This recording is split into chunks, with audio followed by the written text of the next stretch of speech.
Hi everyone, welcome to this channel. तो आज हमारे 75 डे हार्ड चैलेंज का 8वां दिन है एंड आज के लेक्चर के अंदर हम लोग है ना गॉस लॉ से रिलेटेड जो बचे हुए क्वेश्चंस है ना वो डिस्कस करेंगे, जहां पे हमें फ्लक्स निकालना होता है। एंड स्पेशली इस लेक्चर के अंदर हम जो क्यूब वाले जो क्वेश्चंस है ना, जो आपको भर भर के मिल जाएंगे नीट एंड जेईई मेंस के एग्जाम के अंदर, उस टाइप के क्वेश्चन किस तरीके से सोल्व करने होते हैं उनको हम लोग डिस्कस करेंगे। बट क्वेश्चन स्टार्ट करने से पहले हम लोग यहाँ पे आना थोड़ी थ्योरी देख लेते हैं कि गॉस लॉ क्या बोलता है एंड क्यूब की क्या कॉन्सेप्ट है, क्योंकि वो क्वेश्चन सोल्व करने के लिए आपको क्यूब की कॉन्सेप्ट पता होनी चाहिए कि जब चार्ज जो है क्यूब के सेंटर पे रखा होता है तो क्यूब से कितना फ्लक्स पास करता है, किसी एक फेस से कितना फ्लक्स पास करता है। जब चार्ज कॉर्नर पे रखा होता है तो कितना फ्लक्स पास करता है, एक साइड के मिड पॉइंट पे रखा होता है तो कितना फ्लक्स पास करता है, एक फेस पे यहाँ पे मिड पॉइंट पे रखा होता है तो कितना फ्लक्स पास करता है। उस टाइप के क्वेश्चन आप लोगों को पता होना चाहिए। तो मैं आप लोगों का एक बार रिवीजन करा लेता हूँ जो जेईई मेंस के जो पीवाई क्यूज है उनको डिस्कस करने से पहले। स्पेशली नीट के बच्चों को भी ये लेक्चर बिल्कुल देखना चाहिए, क्योंकि यहाँ पे जितने भी क्वेश्चन डिस्कस करूंगा एकदम क्वालिटी क्वेश्चंस मैं यहाँ पे डिस्कस करने वाला हूँ आप लोगों के साथ में। तो यहाँ पे देखो गॉस लॉ। तो सबसे पहले गॉस लॉ को समझते हैं। गॉस ने ये बताया कि जो किसी भी इनक्लोज सरफेस, जैसे मान लो मेरे पास ये एक इनक्लोज सरफेस है, इसको मैं क्या नाम दे दूंगा, इनक्लोज्ड सरफेस। एंड इसके अंदर है ना एक चार्ज रखा हुआ है, क्यू चार्ज। अब इस क्यू चार्ज की वजह से इस सरफेस से पास करने वाला जो फ्लक्स है, सबसे पहले फ्लक्स का क्या मतलब है? फ्लक्स का मतलब होता है भाई किसी भी इनक्लोज सरफेस से कितने number of field lines pass कर रही है, that is the flux. Okay, तो यहाँ पे गॉस ने ये बताया कि ये जो फ्लक्स है, टोटल फ्लक्स यहाँ पे कितना फ्लक्स पास कर रहा है, इसको मेजर करने का तरीका है phi total is equal to Q inside by epsilon not. ये गॉस ने बताया भाई कि phi total is equal to Q inside. इन क्यू इनसाइड क्या है? इस इनक्लोज सरफेस के अंदर जो चार्ज रखा हुआ है उसको उसने क्यू इनसाइड बोला। ठीक है, इसको एक और नाम उसने दे दिया कि यहाँ पे integration E vector dot D A vector. ये भी क्या होता है? ये भी गॉस लॉ के अंदर आता है। ठीक है, तो phi total is equal to या तो Q inside by epsilon not लिख लो, या फिर integration closed integration E vector dot D A vector. हम लोग ये भी यहाँ पे यूज करेंगे इस लेक्चर के अंदर। ठीक है, तो ये गॉस लॉ है मोटे मोटे तौर पे। अब सवाल यहाँ पे ये आता है कि हमें कब ये यूज करना है, कब ये यूज करना है। जब इक्वेशन वगैरह दी हुई हो या फिर डेरिवेशन वगैरह करनी हो तो हम लोग ये वाला यूज करते हैं। एंड जब यहाँ पे किसी क्लोज्ड सरफेस के अंदर चार्ज रखा होता है उस केस में हम लोग यहाँ पे ये वाला फॉर्मूला यूज कर सकते हैं। अब सवाल ये आता है क्लोज सरफेस कैसी, जो क्लोज सरफेस की मैं बात कर रहा हूं उसकी शेप कैसी होनी चाहिए। देखो उसकी शेप होनी चाहिए कैसी भी, जैसे मान लो ये एक चार्ज है क्यू। अब चाहे आप उसको आना एसी वाली क्लोज सरफेस में बंद कर दो, चाहे एक परफेक्ट स्पेरिकल सेल के अंदर बंद कर दो, चाहे आप इसको आना एक क्यूब के अंदर बंद कर दो कुछ इस तरीके से। मेरी बात समझ में आ रही है? या फिर आप क्यूबॉइड के अंदर बंद कर दो कुछ इस तरीके से। आप कैसी भी शेप के अंदर इसका इस चार्ज को बंद कर दो, अगर ये चार्ज इस क्लोज सरफेस के अंदर रखा हुआ है तो इससे जो फ्लक्स पास करेगा वो क्यू बाई एप्सिलॉन नॉट ही होगा। ये चीज आप लोगों को समझने की जरूरत है। अगर चार्ज किसी बंद सरफेस के अंदर रखा हुआ है तो टोटल फ्लक्स जो पास करेगा वो Q inside by epsilon not ही होगा। अब डिपेंड करता है कि ये जो टोटल फ्लक्स है ना ये कैसे डिस्ट्रीब्यूट हो रहा है, एंड वो सिमेट्री पे भी डिपेंड करता है। एंड हम लोग देखते हैं कि किस तरीके से आप लोगों को जो क्वेश्चंस है उनको अप्रोच करना है। जैसे मान लो सिंपल एग्जांपल है, एक हेमिस्फीयर है हमारे पास में, ये हेमिस्फीयर है एंड एक चार्ज है ना यहाँ पे रखा हुआ है क्यू चार्ज। तो बेसिकली ये जो क्यू चार्ज है, जैसे ये हेमिस्फीयर का जो नीचे वाली सरफेस है, क्यू चार्ज आधा चार्ज इस हेमिस्फीयर के अंदर है, आधा बाहर की तरफ निकला हुआ है। तो ये जो चार्ज है यहाँ पे, ये आधा इसके अंदर है आधा बाहर है। तो अगर मैं इसको आना इसे बंद कर दूं तो मैंने क्या किया, इस क्यू चार्ज को आना एक ज्योमेट्रिकल सेंटर पे लेके आ गया। किसके ज्योमेट्रिकल सेंटर पे? अगर मैं यहाँ पे इमेजिन करूं एक पूरा स्फीयर, तो इसका मतलब इस चार्ज से पूरा कितना फ्लक्स पास करेगा, मतलब इस चार्ज की वजह से इस स्फीयर, इमेजिनरी स्फीयर से टोटल फ्लक्स पास करेगा क्यू बाई एप्सिलॉन नॉट। कितना फ्लक्स पास करेगा? Q by epsilon naught. तो जो आधा फ्लक्स है वो तो ऊपर वाले हेमिस्फीयर से जाएगा एंड आधा फ्लक्स यहाँ पे किधर से जाएगा, नीचे वाले हेमिस्फीयर से जाएगा। तो इस तरीके से अगर हमें ऊपर वाले हेमिस्फीयर से जाने वाला फ्लक्स बताना है तो टोटल फ्लक्स का हाफ, टोटल फ्लक्स इतना है, उसका हाफ कितना हो जाएगा, क्यू बाई 2 एप्सिलॉन नॉट। वो ऊपर वाले फ्लक्स से जाएगा, हेमिस्फीयर से जाएगा। ठीक है, अब ध्यान से देखो एक और चीज समझने वाली बात है कि जो ई वेक्टर होता है ना, ई वेक्टर, यहाँ पे क्यू इनसाइड के अंदर इस सरफेस के अंदर जितना चार्ज रखा होता है केवल वही कंसिडर करते हैं, बाहर कितना चार्ज रखा हुआ है उससे मतलब नहीं है। तो क्यू इनसाइड में हम लोग क्या कंसिडर करेंगे कि भाई इस क्लोज्ड सरफेस जो है, हमारी जो क्लोज सरफेस है उसके अंदर कितना चार्ज है। लेकिन यहाँ पे इलेक्ट्रिक फील्ड जो आता है इस सरफेस के ऊपर, ये इलेक्ट्रिक फील्ड अंदर रखे हुए चार्ज एज वेल एज बाहर रखे हुए चार्ज दोनों की वजह से आता है। ये बहुत इंपॉर्टेंट कॉन्सेप्ट है जो आप लोगों को समझने की जरूरत है कि क्यू इनसाइड में तो हम लोग केवल वही चार्ज इंक्लूड करेंगे जो इस सरफेस के अंदर रखे हुए हैं, लेकिन जो सरफेस पे इलेक्ट्रिक फील्ड आएगा इस फॉर्मूले को यूज करके, वो इनसाइड एंड आउटसाइड दोनों चार्ज की वजह से जो नेट इलेक्ट्रिक फील्ड होता है ना वो आता है। ठीक है, अब हम लोग यहाँ पे बात कर लेते हैं कि यहाँ पे कितने केसेस बनते हैं। अब देखो क्यूब के बारे में बात करता है, ये सब लोगों को पता होता है कि क्यूब में कब कहां पे कितना चार्ज रखा होता है तो कितना फ्लक्स पास करता है। तो सब फिर भी मैं रिवाइज करवा देता हूं। तो हमारे पास में ना एक बार चार्ज रखा होता है at centre of cube. Cube जो है ना उसके सेंटर पे रखा हुआ है। अब अगर क्यूब के सेंटर से रखा हुआ है तो टोटल कितना फ्लक्स पास करेगा? क्यूब से टोटल फ्लक्स पास करेगा क्यू बाई एप्सिलॉन नॉट। अगर आपको किसी एक फेस से पूछे कि एक फेस से कितना फ्लक्स पास करेगा, क्योंकि चार्ज ज्योमेट्रिकल सेंटर पे रखा हुआ है एंड सारे के सारे जो फेसेस हैं वो उसे सिमेट्री पे हैं, तो एक फेस से कितना फ्लक्स पास करेगा? टोटल फ्लक्स का बाई 6। ओके, क्योंकि यहां पे 6 फेसेस होते हैं क्यूब के अंदर, तो 5 फेस, एक फेस से कितना फ्लक्स पास करेगा? 5 टोटल बाई 6, तो आ जाएगा क्यू बाई 6 एप्सिलॉन नॉट। ठीक है, ये सब लोगों को पता होता है ना। आप लोगों के रिवीजन के लिए मैं यहां पे बता रहा हूं। सेकंड है एट मिड पॉइंट और eight the centre of any face, eight the centre of any face. हमारे पास में ये फेस है, ये एक फेस कंसीडर कर लेते हैं। इस फेस क्या है ना, यहां पे रखा हुआ है एक क्यू चार्ज। तो बताओ यहां पे इस क्यूब से कितना फ्लक्स पास करेगा? तो आप लोगों को है ना इस क्यू चार्ज को ना ज्योमेट्रिकल सेंटर पे लेके आना है। एक ऐसी स्ट्रक्चर बनानी है जहां पे आपको इस क्यू चार्ज को ज्योमेट्रिकल सेंटर पे लेके आना है। जैसे मान लो आप लोगों के पास में है ना ये वाला क्यूब है एंड यहां पे चार्ज रखा हुआ है, तो यहां पे आप लोगों को इसको ज्योमेट्रिकल सेंटर पे लाने के लिए क्या करना है? एक ऐसा ही क्यूब यहां पे रख दो, इसको क्यूब कंसीडर करो, एक ऐसा ही क्यूब यहां पे रख दो, तो ये ज्योमेट्रिकल सेंटर पे आ जाएगा। एंड ये वाला जो चार्ज है टोटल कितना फ्लक्स पास कर, मतलब डिस्ट्रीब्यूट करेगा? Q by epsilon naught. तो आधा फ्लक्स इस क्यूब से जाएगा, आधा फ्लक्स इस क्यूब से जाएगा। तो हमारा इस क्यूब से कितना फ्लक्स पास करेगा? टोटल फ्लक्स कितना आएगा? 5 टोटल हमेशा कितना रहेगा? Q by epsilon naught. तो यहां पे इससे कितना, इस क्यूब से कितना फ्लक्स पास करेगा? अगर चार्ज यहां पे इसके सेंटर पे रखा हुआ फेस के, तो वो करेगा टोटल फ्लक्स का बाई 2, तो ये आ जाएगा क्यू बाई 2 एप्सिलॉन नॉट। ठीक है, ये दूसरा केस हो गया। तीसरा केस यहां पे आ जाता है, थर्ड केस यहां पे आ जाता है at a mid point of any side. किसी भी साइड के आना मिड पॉइंट पे रखा हुआ है। जैसे मान लो चार्ज रखा हुआ है यहां पे, चार्ज यहां पे रखा हुआ है। अगर चार्ज यहां पे रखा हुआ है तो इस क्यूब से कितना फ्लक्स पास करेगा? देखो अगर चार्ज यहां पे रखा हुआ है तो ये चार्ज है ना यहां पे, इसको ज्योमेट्रिकल सेंटर पे लाने के लिए हमें 4 क्यूब चाहिए। एक क्यूब, ऐसा ही एक क्यूब हम लोग नीचे रखेंगे, ऐसा ही एक क्यूब हम लोग साइड में रखेंगे एंड ऐसा ही एक क्यूब हम लोग यहां पे रखेंगे। जैसे यहां पे अगर चार्ज यहां पे रखा हुआ है, ये आप लोग निशान देख सकते हैं, यहां पे रखा हुआ है, तो आपको इस चार्ज को ज्योमेट्रिकल सेंटर पे लाने के लिए क्या करना पड़ेगा? एक क्यूब यहां पे रखो, सेम एक क्यूब यहां पे इसके नीचे रखो एंड एक यहां पे रखो, तो ये ज्योमेट्रिकल सेंटर पे आ जाएगा। मतलब इस चार्ज से टोटल फ्लक्स जो पास करेगा वो कितना फ्लक्स पास करेगा? Q by epsilon naught. And ये फ्लक्स है ना 4 क्यूब में डिवाइड हो रहा है, तो एक क्यूब से कितना फ्लक्स पास करेगा? 5 क्यूब हमारे पास में आ जाएगा यहाँ पे क्यू बाई 4 एप्सिलॉन नॉट, है ना। टोटल फ्लक्स का कितना आ जाएगा? बाई 4। एंड यहां पे फोर्थ केस आ जाता है जब at at any corner, charge कहां पे रखा हुआ है? एक किसी कॉर्नर पे रखा हुआ है। जैसे मान लो यहां पे इस केस में है ना चार्ज यहां पे रखा हुआ है, Q charge.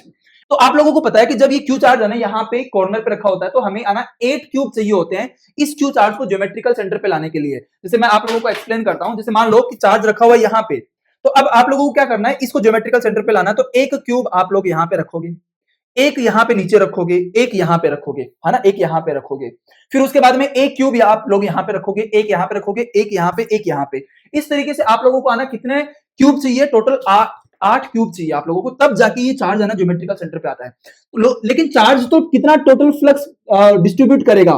Q by epsilon naught. And ये टोटल फ्लक्स जो है ना वो 8 क्यूब में इक्वली डिवाइड हो जाएगा। तो एक क्यूब से कितना फ्लक्स पास करेगा? यहां से टोटल फ्लक्स बाई 8, तो ये आ जाएगा क्यू बाई 8 एप्सिलॉन नॉट। तो ये है इंपॉर्टेंट केसेस जो मैंने आप लोगों को यहाँ पे रिवाइज करवाया है, क्योंकि ये सारे के सारे केसेस हम लोग यहाँ पे क्या करने वाले हैं? यूज करने वाले हैं जब भी हम। तो आई होप आप लोगों को ये सारे के सारे केसेस समझ में आए होंगे। अब हम लोग यहाँ पे जेईई मेन के जो पीवाईक्यू है वो डिस्कस करते हैं, जो कि based on this cube concept है या फिर अलग कॉन्सेप्ट के ऊपर बेस्ड भी है। तो हम लोग यहाँ पे क्यूब की कॉन्सेप्ट किस तरीके से अप्लाई कर सकते हैं उसके बारे में हम लोग डिस्कस करते हैं, ठीक है। तो आई होप आप लोगों को गॉस लॉ किस तरीके से अप्लाई करना है एंड क्यूब वाली कौन कौन सी चीजें आपको याद रखनी है वो समझ में आया होगा। अब यहाँ पे हम लोग क्वेश्चन नंबर 1 देखने। इसमें मैंने 2 पार्ट लिए हैं, ए एंड बी। ये वाला 24 के अंदर पूछा गया है एंड ये वाला 25 के अंदर पूछा गया है, तो मैं दोनों को एक ही क्वेश्चन कंसीडर कर रहा हूं यहाँ पे। तो सबसे पहला तो ये है, ए charge Q is placed eight the centre of one of the surface of a cube, the flux linked with the cube. तो ये हमने डिस्कस किया। जैसे हमारा जो सेकंड केस था, अगर सेंटर पे रखा होता है तो क्यू बाई 6 एप्सिलॉन नॉट जो है ना वो हर एक फेस से पास करता है। हमें पूछा है कि अगर मान लो यहाँ पे फेस के सेंटर पे रखा हुआ है तो इस क्यूब से कितना करेगा? वो टोटल फ्लक्स का हाफ करेगा, that is 5 total by 2 and Q by 2 epsilon not. ये हमारा यहाँ पे आंसर हो जाएगा। फिर हम आ जाते हैं सेकंड क्वेश्चन पे, यहाँ पे बी पार्ट पे। A line charge of length a/2 is kept at the centre of an edge BC of a cube ABCDEFGH having edge length a। तो हमारे पास में ये जो BC लेंथ है, इस एज पे यहाँ पे है ना एक लाइन चार्ज रखा हुआ है, ठीक है, जिसके ऊपर मान लेते कितना चार्ज है, क्यू चार्ज है। लेकिन क्वेश्चन के अंदर क्या दिया गया, क्वेश्चन के अंदर लेमडा दिया गया, charge per unit length. And ये जो लाइन चार्ज है इसका लेंथ कितना है, इसका लेंथ a/2 है। यूनिट लेंथ का चार्ज होता है लेमडा, हमें a/2 लेंथ का चार्ज चाहिए, तो क्यू की वैल्यू कितनी हो जाएगी, लेमडा इंटू a/2। तो ये लेमडा a/2 हमारा यहाँ पे क्या आ जाएगा, आंसर आ जाएगा लेमडा a/2। हमें ये बताना है कि ये चार्ज यहाँ पे रखा हुआ है, इस लाइन चार्ज की वजह से ये जो क्यूब है हमारा, इससे टोटल कितना फ्लक्स पास करेगा। अब याद करो वो वाला केस, थर्ड वाला केस, जहां पे चार्ज जो है किसी साइड के सेंटर पे रखा हुआ है, मिड पॉइंट पे रखा हुआ है। उस केस में क्या होगा, इस चार्ज को ज्योमेट्रिकल सेंटर पे लाने के लिए हम लोग क्या करेंगे, एक क्यूब यहां पे नीचे रखेंगे, एक क्यूब यहां पे साइड में रखेंगे, एंड एक क्यूब हम लोग यहां पे रखेंगे। जैसे मैं आप लोगों को एक्सप्लेन करूं तो जैसे मान लो कि चार्ज है ना, मान लेते हैं कि यहां पे रखा हुआ है, यहां पे, तो उस केस में है ना एक क्यूब आप लोगों को यहां पे कंसीडर करना है, एक नीचे कंसीडर करना है, एंड एक यहां पे कंसीडर करना है। तो बेसिकली इस चार्ज की वजह से जो टोटल फ्लक्स होगा वो 4 इक्वल पार्ट में डिवाइड हो जाएगा, मतलब वो 4 इक्वली 4 अलग अलग क्यूब से पास करेगा। एंड हमें केवल इस क्यूब का चाहिए, तो इस क्यूब से कितना फ्लक्स पास करेगा, जो टोटल फ्लक्स है उसका कितना, बाई 4 इससे पास करेगा। तो हमारा इस क्यूब से 5 क्यूब हम लोग यहां पे लिख देंगे, 5 total divided by 4। And 5 total हमेशा क्या होता है, Q by epsilon naught into 4। And Q की वैल्यू यहां पे कितने, लेमडा a/4। तो 5 क्यूब हमारा यहां पे कितना आ जाएगा, lambda a/2 into 4 epsilon not. So lambda a/8 epsilon naught. This is the answer of this problem. तो आई होप आप लोगों को ये वाला जो क्वेश्चन है ना वो समझ में आया होगा। जरूरी नहीं आप लोगों को हमेशा पॉइंट चार्ज है, आप लोगों को हम इस तरीके से ना लाइन चार्ज भी क्वेश्चन के अंदर गिवन हो सकता है। चलो इसके बाद में क्वेश्चन नंबर 2 है हमारे पास में। In a cuboid of dimension 2l 2l and l a charge q is placed at the center of surface s having 4l square area. The flux through the opposite surface of S is given by। देखो ये वाला question है ना, उसने direct तरीके से नहीं पूछा, ये वाला डायग्राम क्वेश्चन के अंदर नहीं था, मुझे आप लोगों को एक्सप्लेन करना है ये वाला क्वेश्चन, तो ये वाला डायग्राम मैंने पहले से बना लिया। यहाँ पे क्वेश्चन के अंदर दिया कि हमारे पास में एक क्यूबॉइड है, क्यूब नहीं है क्यूबॉइड है, जिसकी side 2l and l side है। तो बोला कि एक चार्ज रखा हुआ है उस सरफेस के सेंटर पे जिसका एरिया 4l स्क्वायर है। तो हम लोग है ना यहाँ पे ये वाला एरिया कंसिडर कर लेते हैं, ये वाला एरिया। तो यहाँ पे इस वाले एरिया के सेंटर पे यहाँ पे एक चार्ज रखा हुआ है क्यू। हमें बताना है कि इसके ये वाला जो S, इसको सरफेस S बोला है, इस सरफेस S का अपोजिट फेस है, ये वाला अपोजिट फेस हो गया हमारा, है ना, ये आप लोग देख सकते हैं ये वाला, इससे कितना फ्लक्स पास करेगा। तो हमें क्या करना है, ध्यान से समझना, अगर हम लोग कैसे भी करके ये जो यहाँ पे क्यूबॉइड है इसके नीचे एज इट इज एक और क्यूबॉइड रख दें जो सेम ऐसा ही दिख रहा है, तो उस केस में ये जो क्यू चार्ज है, ये क्यू चार्ज है ना एक क्यूब का सेंटर पॉइंट बन जाएगा। मेरी बात समझ में आ रही है? देखो यहाँ पे अगर हम लोग इसके नीचे एक और क्यूबॉइड रखेंगे तो उसकी हाइट कितनी हो जाएगी, L and L, 2L height हो जाएगी, ये लेंथ 2L है एंड ये वाली भी कितनी है 2L, तो एक क्यूब बन जाएगा। अगर हम लोग रखेंगे तो हमारे पास में एक क्यूब बन जाएगा जिसकी साइड कितनी होगी 2L। एंड ये जो क्यू चार्ज है, ये क्यू चार्ज उस क्यूब के सेंटर पे रखा होगा। अगर ये क्यू चार्ज उस क्यूब के सेंटर पे रखा होगा तो हमें पता है कि हर एक क्यूब के फेस से जाने वाला जो फ्लक्स होता है 5 फेस कितना हो जाएगा, 5 टोटल बाई 6।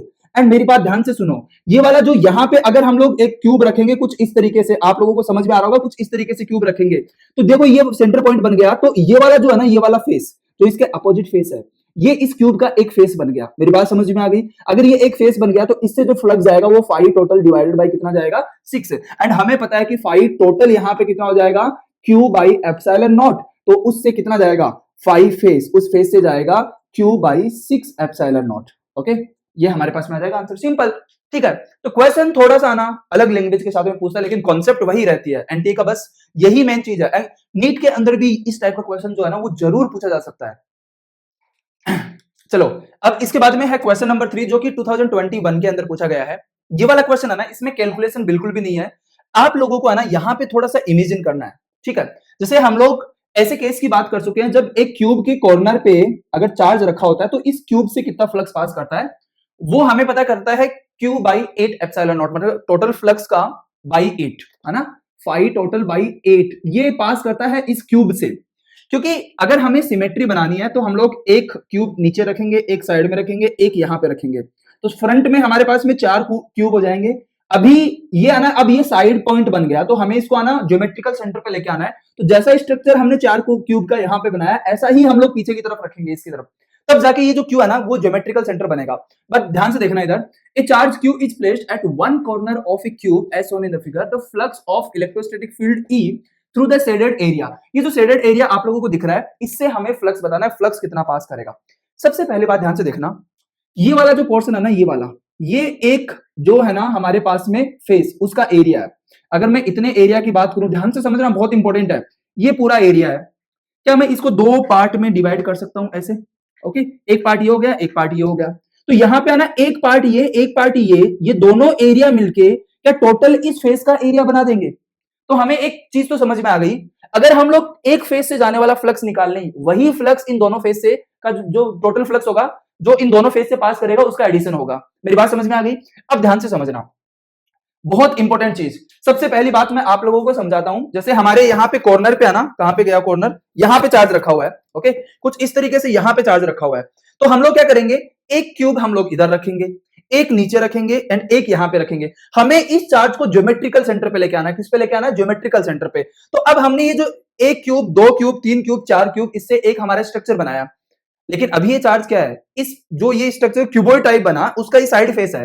तो हमें सेम जो यहाँ पे चार क्यूब से बनाया, उसको सेम पीछे की तरफ यहाँ पे रखना पड़ेगा, कुछ ऐसे यहाँ पे रखना पड़ेगा, एक दो तीन, इस पूरे के पूरे को इधर रखना पड़ेगा, तब जाके ये ज्योमेट्रिकल सेंटर पे बन जाएगा। अब ध्यान से समझना, तो यहाँ पे आना कितने क्यूब का फेस है? एक फेस, दो फेस, तीन फेस, चार फेस। तो अब ये जो क्यूब बना, इसकी साइड होगी ये 2L साइड होगी। इस फेस की कितनी साइड होगी? 2L। ये बहुत इंपॉर्टेंट है। तो यहां पे हमारे पास में जो न्यू क्यूब बनेगा, ध्यान से समझना, न्यू क्यूब बनेगा, उसकी साइड होगी कितनी? 2L साइड होगी। एंड अगर आप उसको साइड से देखोगे, तो वहां पे आना कुछ ऐसा आप लोगों को दिखेगा, है ना, ऐसा साइड, ऐसा, ये एक उसका फेस होगा। तो यहां पे इसको मैंने चार, ये जो चार फेस है, इनमें यहां पे ब्रेक कर दिया। यहां पे इन चार में मैंने क्या कर दिया? ब्रेक कर दिया। तो अगर ये वाला पॉइंट उस क्यूब का जिसकी साइड 2L है, उसका ज्योमेट्रिकल सेंटर है, तो एक फेस से जाने वाला फ्लक्स कितना होगा? 5 टोटल बाई 6, दैट इज यहां पे Q बाई 6 एप्सिलॉन नॉट। इस पूरे फेस से जाने वाला फ्लक्स कितना हो जाएगा? Q by 6 epsilon not. लेकिन क्वेश्चन के अंदर हमें यहां पे इस एरिया से जाने वाला फ्लक्स पूछा है। एंड ध्यान से देखो, ये वाला एरिया जो है वो इसका केवल एक पार्ट है, मतलब 1/4 पार्ट है इसका। कितना पार्ट है? 1/4 पार्ट है। इसका मतलब इस टोटल जो एरिया है, इससे फ्लक्स पास कर रहा है Q by 6 epsilon naught, and इसको भी हम लोग बाई 4 कर देंगे। कितना कर देंगे? 1/4। तो हमारा यहाँ पे इस एरिया से जो टोटल फ्लक्स पास करेगा वो इसके इक्वल होगा। एंड ये फ्लक्स किसके इक्वल होगा? जो इससे टोटल फ्लक्स पास कर रहा है ना, उसका डिवाइडेड बाई 4। तो हमारा जो फाई है, जो शेडेड पोर्शन से हमें फाई चाहिए, वो कितना हो जाएगा? Phi total by 6 divided by 4। तो ये आ जाएगा Q by 6 epsilon not into 4। तो Q by 24 epsilon not will be the answer. I hope आप लोगों को ये वाला क्वेश्चन समझ में आया होगा। बहुत ही इंटरेस्टिंग, बहुत ही अच्छा क्वेश्चन है ये। चलो, इसके बाद में हम लोग क्वेश्चन नंबर 4 डिस्कस करते हैं। C1 and C2 are two hollow cubes enclosing charges 2Q and 3Q respectively as shown in the figure. The ratio of electric flux passing through C1 and C2. ये diagram कुछ इस तरीके से आप लोगों के इस क्वेश्चन के अंदर दिया हुआ था। एंड यहाँ पे आप लोग देख सकते हो कि एक इनर क्यूब है जो बाहर वाले क्यूब के अंदर रखा हुआ है। इसके अंदर चार्ज 2Q है एंड इस वाले क्यूब के अंदर चार्ज कितना है? 3Q है। तो आप लोगों को पता होगा, according to the Gauss law, हम लोग क्या लिखते हैं कि flux through any enclose surface phi is equal to Q inside by epsilon not. ये वाला फॉर्मूला हमारा होता है कि अगर किसी भी सरफेस, इनक्लोज सरफेस के अंदर कोई चार्ज है, तो हमारा जो फ्लक्स होगा वो कितना हो जाएगा? Q inside by epsilon not, ये फ्लक्स हो जाएगा। ठीक है, अब देखो, अगर हम लोग बात करते हैं, यहां पे ये वाला तो हो जाएगा C1 एंड बाहर वाला Q क्या हो जाएगा? C2। Q C1 के अंदर कितना चार्ज रखा हुआ है? C1। हमें केवल जो अंदर चार्ज रखा होता है ना, उससे मतलब होता है जब हम लोग फ्लक्स लिखते हैं। लेकिन जब हम लोग इलेक्ट्रिक फील्ड लिखते हैं, तो वो टोटल चार्ज की वजह से होता है, चाहे अंदर का चार्ज हो चाहे बाहर का चार्ज हो। एंड यहां पे ध्यान से देखो, C1 के अंदर केवल 2Q चार्ज रखा हुआ है, तो इससे जो टोटल फ्लक्स पास करेगा, फ्लक्स थ्रू C1 क्यूब, वो किसकी वजह से होगा? 2Q की वजह से। तो इस C1 क्यूब के अंदर Q इनसाइड हमारा कितना हो जाएगा? 2Q। तो फाई 1 कितना आ जाएगा यहाँ पे? 2Q by epsilon not. ये हमारी फाई 1 की वैल्यू आ जाएगी। अब हम लोग निकाले थे flux through C2 cube. C2 cube के थ्रू कितना फ्लक्स पास करेगा? ध्यान से देखना, हमारे पास में C2 क्यूब है, इसके अंदर एक और क्यूब रखा हुआ है। हमें ये देखना है कि इस C2 क्यूब के अंदर कितना चार्ज रखा हुआ है। देखो यहां से जो फील्ड लाइंस निकलेंगी वो इसको भी तो क्रॉस करके जाएंगी ना, ऐसे कुछ ऐसे इसको भी क्रॉस करके जाएंगी। तो मतलब ये जो C2 क्यूब है इससे जो फ्लक्स पास करेगा वो इस 2Q की वजह से करेगा एंड इस 3Q की वजह से भी क्या करेगा, क्रॉस करेगा। मेरी बात समझ में आ गई? तो हमें इस C2 क्यूब के अंदर टोटल कितना चार्ज देखना है, 2Q प्लस 3Q। तो हमारे पास में C2 क्यूब के अंदर टोटल चार्ज कितना आ जाएगा, Q inside that is 2Q plus 3Q is equal to 5Q। तो हमारे पास में 5 कितना आ जाएगा यहाँ पे, 5Q divided by epsilon not. ये हमारा 5 आ जाएगा। क्वेश्चन के अंदर हमें पूछा है 5 बाई 5 का रेशियो, तो 5 by 5 is equal to 2Q by epsilon naught by 5Q by epsilon not. ये कैंसिल हो जाएगा, Q कैंसिल हो जाएगा, तो 2/5 is the final answer of this problem. ठीक है, चलो भाई अब हम लोग क्वेश्चन नंबर 5 डिस्कस करते हैं। ये वाला क्वेश्चन जो है वो 2025 के अंदर पूछा गया है। काफी इंपॉर्टेंट क्वेश्चन है ये वाला। हमने जो पढ़ा है उन्हीं कॉन्सेप्ट के ऊपर बेस्ड क्वेश्चन है, लेकिन बहुत सारे बच्चे ना इस टाइप के जो क्वेश्चंस है ना उनको करने में बहुत ज्यादा प्रॉब्लम फेस करते हैं। तो आइए सबसे पहले क्वेश्चन को समझते हैं, उसके बाद में हम लोग क्या करेंगे, यहाँ पे इस क्वेश्चन को सोल्व करेंगे। A square loop of side a is equal to 1 meter is held normally in front of a point charge q is equal to 1 coulomb at a distance a by 2। तो a by 2 यहाँ पे ये charge q रखा हुआ है जिसका magnitude कितना है 1 कूलम, एंड ये इसके सेंटर से इस फेस के सेंटर से a by 2 डिस्टेंस पे रखा हुआ है। And if flux through the shaded region is 5 by p epsilon naught, तो हमें यहाँ पे p की वैल्यू बतानी है। ध्यान से समझना। अब देखो ये जो हमारे पास में ये क्या दिया गया है, एक हमें स्क्वायर शेप दी गई है, स्क्वायर फेस हमें दिया गया है, यहाँ पे स्क्वायर फेस हमें यहाँ पे दिया गया है। तो एंड ये वाला जो चार्ज है ये a by 2 डिस्टेंस पे रखा हुआ है। तो अब थोड़ा इमेजिन करो, अगर हम लोग इस फेस से जाने वाला, इस टोटल फेस से जाने वाला फ्लक्स निकाल दें एंड इस पूरे के पूरे फेस को हम लोग 8 इक्वल पार्ट में डिवाइड कर दें। जैसे मान लो 1 2 3, ये हो जाएगा 4 5 6 7 8, 8 इक्वल पार्ट में डिवाइड कर दें, तो इससे जाने वाला टोटल फ्लक्स निकाल लेंगे। फिर उसको हम लोग क्या करेंगे, उसको 8 डिवाइडेड बाई 8 कर देंगे। डिवाइडेड बाई 8 करने पे क्या होगा, हमें इस एक ये जो छोटा सा रीजन आप लोगों को दिख रहा है इससे जाने वाला फ्लक्स हमें मिल जाएगा। एंड हमें किसका फ्लक्स चाहिए, 1 2 3 4 5, हमें 5 रीजन जो है ना ऐसे उनका फ्लक्स चाहिए। तो हमें हमारा टारगेट यहाँ पे ये है कि इस फेस से जाने वाला फ्लक्स निकालना है। तो ध्यान से देखो, अगर हम लोग यहाँ पे एक क्यूब कंसिडर करें जिसका साइड कितना है a, तो ये वाला जो है ना, ये वाला स्क्वायर, ये उसका एक फेस बन जाएगा। मेरी बात समझ में आ रही है? देखो यहाँ पे अगर मैं यहाँ पे एक क्यूब बना लूं, मान लो ऐसा एक क्यूब बना लिया मैंने, काफी इंपॉर्टेंट क्वेश्चन है, ध्यान से समझना। ऐसा एक क्यूब बना लिया कुछ इस तरीके से, ओके। अब ध्यान से देखो, यहाँ पे इस क्यूब की साइड कितनी है a, तो ये वाला जो फेस है ना, क्या ये वाला फेस कंसिडर कर सकते हैं हम लोग? पूरा ये शेडेड पोर्शन मत समझना, केवल मैं आपको बता रहा हूं कि इस क्यूब के अंदर ये वाला जो फेस है वो इसको कंसिडर कर सकते हैं। एंड ये जो चार्ज रखा हुआ है ना, ये a by 2 डिस्टेंस पे रखा हुआ है, मतलब इस क्यूब के सेंटर पे चार्ज रखा हुआ है। तो इस फेस से कितना फ्लक्स जाएगा, इस चार्ज की वजह से जो टोटल फ्लक्स है ना उसका बाई 6। तो इस फेस से total flux through this square that is 5 total by 6, okay. तो इसको 5 स्क्वायर बोल देता हूं, that is Q by 6 epsilon not. मेरी बात समझ में आ गई? कितना आ जाएगा, Q बाई 6 एप्सिलॉन नॉट, यहां से क्या जाएगा, फ्लक्स जाएगा। ठीक है, अब मुझे क्या चाहिए, ये जो टोटल फ्लक्स है Q बाई 6 एप्सिलॉन नॉट, ये पूरे फेस से जा रहा है, मतलब इस पूरे फेस से जा रहा है। मुझे कितना चाहिए, इसको आना हमें एक फेस से, देखो ये फ्लक्स इस पूरे फेस से जा रहा है, मुझे इस शेडेड रीजन के अंदर फ्लक्स चाहिए।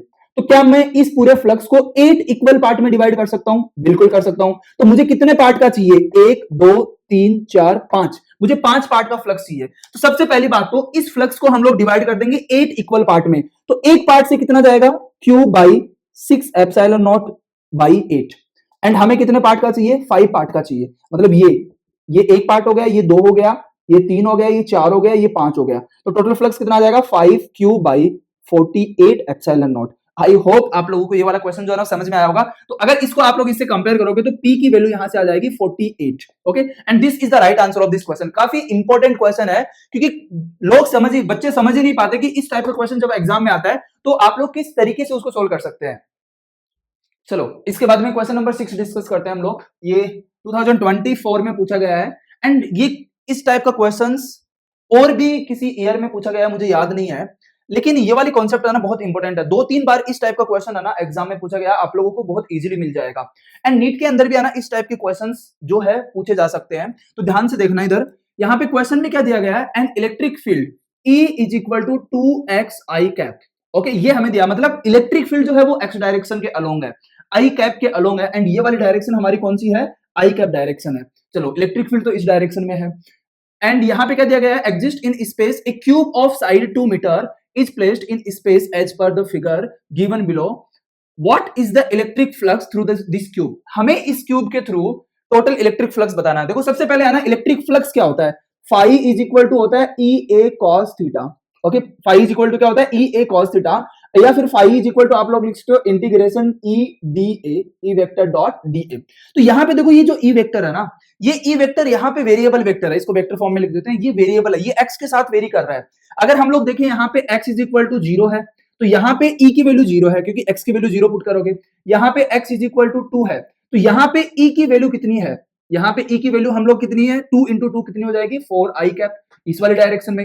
एंड यहाँ पे देखो, यहाँ पे ये 2 है, ये 2 है, तो यहाँ पे x की वैल्यू कितनी है, 4, तो यहाँ पे e की वैल्यू कितनी आ जाएगी, 4 into 2 that is 8 I cap. यहाँ पे e की वैल्यू कितनी आ जाएगी, 8 आई कैप। इसको मैं यहाँ पे e इन बोल देता हूं क्योंकि यहाँ पे इलेक्ट्रिक फील्ड लाइंस है ना इस क्यूब के अंदर जा रही है, एंड यहां से आना बाहर निकल रही है, एंड इसको मैं बोल देता हूं ई आउट। तो हमारे पास में जो इलेक्ट्रिक फील्ड लाइंस अंदर एंटर कर रही है, ये यहाँ पे ये फ्लक्स जो है ना ये फाई इन है, एंड यहाँ पे ये फ्लक्स जो है ना ये क्या है, फाई आउट। तो हम लोग यहाँ पे फाई इन की वैल्यू निकालेंगे एंड फाई आउट की वैल्यू निकालेंगे, एंड इसके लिए हम लोग क्या करेंगे, फाई इन अगर मुझे निकालना है तो मुझे यहाँ का इलेक्ट्रिक फील्ड चाहिए E in into cross sectional area, क्योंकि एरिया हम लोग यहाँ पे क्या करेंगे, देखो यहाँ पे ये फ्लक्स अंदर जा रहा है, तो यहाँ का एरिया कितना है, यहाँ का एरिया मुझे टोटल फ्लक्स निकालना है। टोटल फ्लक्स क्या होगा, क्या सिंपली मैं टोटल फ्लक्स लिख सकता हूँ फाई आउट माइनस फाई इन, यहाँ पे लिख सकता हूँ। मेरी बात समझ में आ गई। अब यहाँ पे देखो एरिया कितना है, 2 इसकी साइड और 2 इस फेस का एरिया कितना हो जाएगा, 2 इंटू 2, तो यहाँ पे कितना आ जाएगा, phi in is equal to 4, और यहाँ पे आ जाएगा 2 इंटू 2 एरिया आ जाएगा, तो फाई इन मेरे पास कितना आ रहा है, 16। एंड ऐसे ही मैं फाई आउट निकाल सकता हूं, तो फाई आउट मेरे पास कितना आ जाएगा, यहाँ पे ई आउट इंटू एरिया, तो फाई आउट मेरे पास कितना आएगा, यहाँ पे ई आउट कितना है, 8 इंटू एरिया, तो 2 इंटू 2, इस वाली फेस का एरिया भी कितना रहेगा, 2 इंटू 2 रहेगा, तो यहाँ पे फाई आउट मेरा कितना आ जाएगा, यहाँ पे 32। तो टोटल फ्लक्स कितना आ जाएगा, phi total is equal to 32 minus 16 and that is 16, and इसकी यूनिट आप लोग यहाँ पे क्या लिख सकते हो, newton by coulomb metre square, and this is the unit of this phi. अब आपका सवाल ये आ सकता है कि सर यहाँ पे एक तो ये फ्रंट सरफेस है, एक बैक सरफेस है, यहां से फ्लक्स पास नहीं करेगा, यहां से नहीं पास करेगा, क्यों, क्योंकि ये जो x डायरेक्शन में जो इलेक्ट्रिक फील्ड है वो उस, ये जैसे मान लो ये वाला सरफेस है, ये फ्रंट सरफेस है, ठीक है, जैसे मान लो फॉर एग्जांपल यहाँ पे ये फ्रंट सरफेस है, तो यहाँ पे ये इलेक्ट्रिक फील्ड तो इसके पैरेलल जा रहा है ना, ऐसे इसको क्रॉस तो नहीं कर रहा, ऐसे ही यहाँ पे इलेक्ट्रिक फील्ड इसके पैरेलल जा रहा है। इलेक्ट्रिक फील्ड क्रॉस किसको कर रहा है, इस वाले एरिया को एंड इस वाले एरिया को, यहां से अंदर एंटर कर रहा है, यहां से बाहर निकल रहा है। मेरी बात समझ में आ गई। इस तरीके से इस क्वेश्चन को बहुत ही इजीली आप लोग सोल्व कर सकते हो। तो आई होप आप लोगों को है ना 6 के 6 क्वेश्चन जो मैंने डिस्कस किया आप लोगों को अच्छे से समझ में आया होगा। अब हम लोग यहाँ पे क्वेश्चन नंबर 7 डिस्कस करते हैं। ये वाला क्वेश्चन 2025 में पूछा गया है। क्वेश्चन लैंग्वेज की फॉर्म में दिया गया है, लेकिन क्वेश्चन को आप बिना डायग्राम बना के सोल्व नहीं कर सकते। काफी इंपॉर्टेंट क्वेश्चन है, वही क्यूब के ऊपर बेस्ड क्वेश्चन है। हम लोग बेसिकली आज के लेक्चर में हम लोग क्यूब से रिलेटेड जितने भी फ्लक्स के क्वेश्चन है ना, वो वाले क्वेश्चन हम लोग यहाँ पे डिस्कस कर रहे हैं। कुछ और क्वेश्चन भी डिस्कस करेंगे, बट मेनली क्यूब वाले क्वेश्चन हम लोग डिस्कस कर रहे हैं। अब ध्यान से देखो, क्वेश्चन को पढ़ेंगे, समझेंगे, फिर उसके बाद में हम लोग इसका सोल्यूशन देखेंगे। यहाँ पे क्या दिया हुआ है, ए uniformly long wire has a uniform linear charge density, यहाँ पे लैम्बडा दिया गया है, तो लैम्बडा यहाँ पे 2 नैनो कूलम्ब दिया गया है, 2 इंटू 10⁻⁹ यहाँ पे लिख दूंगा coulomb by metre. The net flux through a Gaussian cube of side, यहाँ पे √3, यहाँ पे जो क्यूब हमें है उसकी साइड कितनी दी गई है, √3 सेंटीमीटर में दिया, तो मैं इसको मीटर में लिख देता हूँ -2 मीटर, ये दिया गया है। Through a Gaussian surface this if the wire passes through any two corner of the cube that are maximally displaced by each other would be x। यहाँ पे ये फ्लक्स की वैल्यू दे रखी है, तो यहाँ पे आना, अगर मैं यहाँ पे क्यूब बनाऊं, ध्यान से देखना यहाँ पे, अब मैंने आना यहाँ पे क्यूब बना लिया। अब क्वेश्चन के अंदर क्या दिया गया है, ये वायर जो है ना ऐसे 2 कॉर्नर के अलोंग रखा हुआ है जो मैक्सिमम पॉसिबल डिस्टेंस पे है। तो मैक्सिमम पॉसिबल डिस्टेंस पे होने का मतलब एक मैं ये पकड़ लेता हूं, दूसरा मैं यहाँ पे ये पकड़ लेता हूं। देखो ये वाला कॉर्नर इस सेम फेस पे लाई कर रहा है, तो मैक्सिमम डिस्टेंस पे अगर 2 कॉर्नर है, इसका मतलब जो बॉडी डायगोनल है क्यूब का उसके अलोंग जो है ना वायर पास कर रहा है। तो वायर है ना हमारा कुछ ऐसे पास कर रहा है इस तरीके से, मतलब इस वाले पॉइंट एंड इस वाले पॉइंट के बीच में। एंड आप लोगों को पता होगा ये वाला है ना, ये वाला जो है ये टोटल बॉडी डायगोनल होता है। तो अगर ये टोटल बॉडी डायगोनल है तो इसकी लेंथ कितनी हो जाएगी, √3 and side of this cube, ये इसकी क्या हो जाएगी, लेंथ हो जाएगी। अब सवाल ये आता है कि हमने ये लेंथ क्यों निकाली है। देखो यहाँ पे ये जो वायर है जिसकी लेंथ यहाँ पे L इक्वल टू √3, ये किसके अंदर है, क्यूब के अंदर है। एंड इस वायर के ऊपर आना ऐसे चार्ज रखा हुआ है, ठीक है, इस वायर के ऊपर चार्ज रखा हुआ है and charge per unit length यहाँ पे दिया गया है। तो बेसिकली इस इनक्लोज्ड क्यूब के अंदर हम टोटल चार्ज लिख सकते हैं। एंड अगर हमें इस इनक्लोज्ड क्यूब के अंदर टोटल चार्ज पता लग जाए तो हम लोग इजीली, बहुत ही इजीली फ्लक्स लिख सकते हैं। तो सबसे पहली बात तो ये है कि अगर मैं इसको चार्ज Q मान लूं तो मेरी Q की वैल्यू क्या है, यहाँ पे Q इज इक्वल टू यहाँ पे lambda into length of this wire. तो अब देखो हम यहाँ पे आना L एंड लैम्बडा की वैल्यू पुट कर देंगे तो Q is equal to 2 into 10⁻⁹ into L यहाँ पे कितना है, √3 इंटू ए, इसको लैम्बडा इंटू √3 ए लिख सकते हो। ए की वैल्यू यहाँ पे कितनी है, √3 इंटू 10⁻²। तो Q हमारा कितना आ जाएगा यहाँ पे 2 √3 3 हो जाएगा into 3 into 10⁻11, that is 6 into 10⁻11। हमारे पास में ये कुलाम, ये ऐसा यूनिट के अंदर आएगा, ये हमारा क्या आ जाएगा, Q इनसाइड। अगर Q इनसाइड आ गया इसके बाद में क्वेश्चन में कुछ भी नहीं है तो हम लोग यहाँ पे क्या लिखेंगे, phi is equal to Q inside by epsilon naught. And इस इक्वेशन को यूज करके, क्योंकि क्वेश्चन में बोला है कि इसको यूज करो भाई, अगर इसको यूज करेंगे तो क्या एप्सिलॉन की जगह पे हम लोग 1/4π9 इंटू 10⁻9 लिख सकते हैं। तो यहाँ पे फाई इज इक्वल टू कितना आ जाएगा, Q inside divided by 1/4π into 9 into 10⁻9, ये ऊपर चला जाएगा। तो हमारे पास में फाई कितना आ जाएगा, Q inside into 4π into 9 into 10⁻9। तो हमारे पास में Q इनसाइड की वैल्यू तो देखो यहाँ पे दी गई है ना, 6 इंटू 10⁻11 इंटू 4π इंटू 9 इंटू 10⁻9। तो यहाँ पे ये कितना हो जाएगा, 54 इंटू 4 इंटू 10⁻2 यहाँ पे आ जाएगा। एंड 54 इंटू 4 यहाँ पे हो जाएगा 108, 216। तो 216 2.16 एंड एक पाई भी तो है यहाँ पे, ठीक है, पाई। एंड ये हमारा फाइनल आंसर हो जाएगा 2.16 इंटू पाई। तो काफी अच्छा क्वेश्चन था। आई होप आप लोगों को ये वाला क्वेश्चन समझ में आया होगा कि इस टाइप के क्वेश्चन आप लोग किस तरीके से बहुत इजीली कर सकते हो, ठीक है। तो अगर आप लोगों को लेक्चर अच्छा लग रहा है तो आप लेक्चर को लाइक करिए एंड कमेंट करिए कि कैसा लग रहा है। एंड अगर पहली बार हो तो इस चैनल को सब्सक्राइब भी करिए कुछ ऐसे ही क्वेश्चन सोल्व करने के लिए। ओके, अब आ जाएंगे हम लोग क्वेश्चन नंबर 8। तो यहाँ पे क्या दिया गया है, एक cubical volume is bounded by the surface, यहाँ पे surface x is equal to 0, ये इतनी बड़ी यहाँ पे इंफॉर्मेशन हमें दी गई है जिससे ये बाउंडेड है ये क्यूबिकल, ठीक है। अब यहाँ पे ध्यान से देखना, the electric flux in the region is given by E is equal to E naught x, यहाँ पे E नॉट की वैल्यू दे रखी है। If A is equal to 2 centimetre, what is the volume of the charge, what is the value of charge content in the cubical volume. ध्यान से समझना, ये वाला क्वेश्चन बहुत इंपॉर्टेंट है। देखो आप लोगों को है ना ये वाली इंफॉर्मेशन देख के तो समझ में आ गया होगा कि ये एक तरीके से क्यूब को रिप्रेजेंट कर रही है।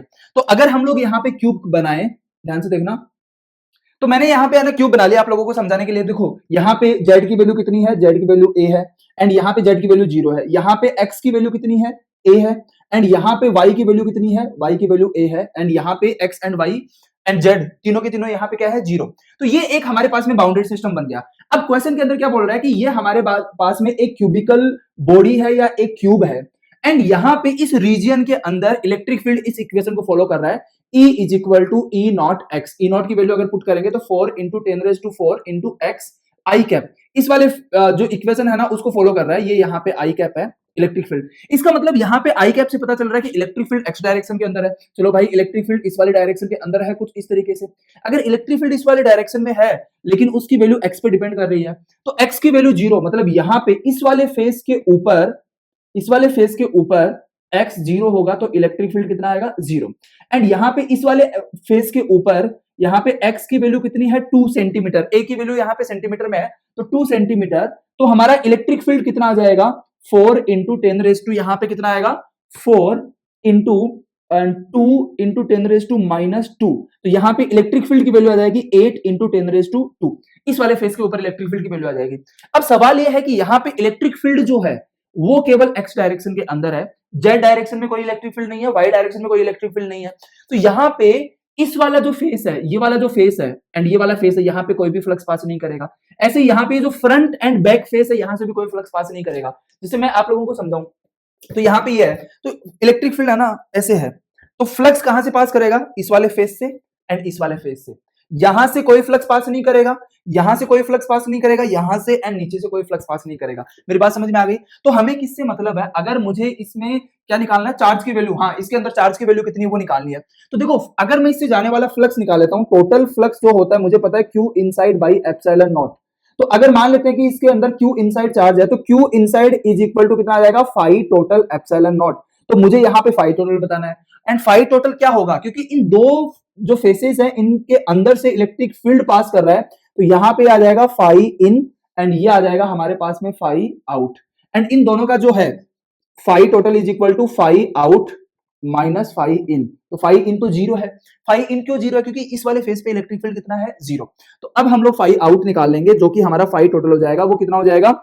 ई इंटू वहां का एरिया कितना है, यहाँ का एरिया कितना है, यहाँ का साइड कितनी है? ए है ना, तो यहाँ पे लिख दोगे ए स्क्वायर एंड इसको 10⁻⁻⁴, क्योंकि ए की वैल्यू यहाँ पे किसमें है? 2 सेंटीमीटर में है।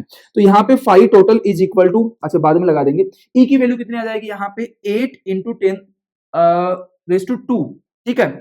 एंड इंटू यहाँ पे ए स्क्वायर कितना हो जाएगा? 4 इंटू 10⁻⁻⁴।